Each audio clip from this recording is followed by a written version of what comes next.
What do you think about the current state of the, debates or discourses around the arts and the way in which art is discussed in the modern times, especially considering, the changes that the internet has brought along with it?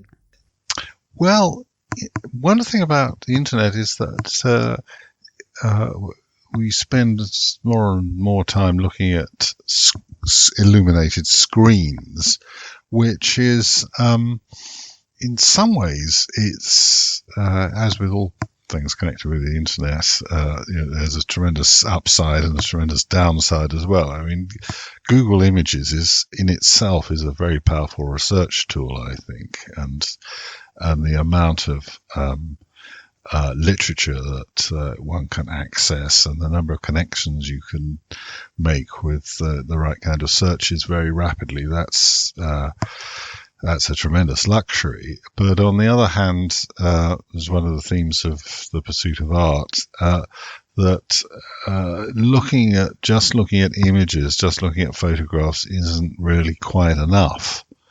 And I think at some stage, especially with an object such as a sculpture, which is, is a great big lump of stone, enormously heavy, usually very sizable, or a building, the kind of things that Michelangelo produced. You've got to stand in front of it for it to have its proper effect on you. It's the internet is a bit deceptive like that. You feel you know things, but you actually don't, because you haven't been physically in their proximity. Yeah, it allows you to be curious, but then actually encountering these works physically is a different thing. And also the walk to the place, everything is part of the experience. Exactly. Yes. I've just published a book, actually. I don't know whether it is going to come out in Italy. Are you based in Italy?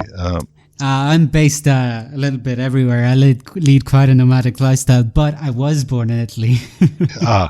Well, it's out in Britain and the States, and there's going to be an Italian edition, but I'm not sure quite when that comes out. But anyway, in English, it's called Shaping the World, and I've written it with Anthony Gormley, who's a leading British sculptor today. And it's a sort of, in a way, from my point of view, it grew out of my Michelangelo interest, and I felt it would be interesting to explore sculpture altogether globally and historically with somebody who thought in those terms. And one of the themes of that too is that it's all about, or very often about, mass and weight, measuring your own body against maybe a colossal sculpture. We start off with a reclining Buddha in Sri Lanka, which is 46 feet long, and it's they're not necessarily all giants, but that comes into it. And so although it's a book and it's full of photographs, one of our messages is that photography isn't quite enough.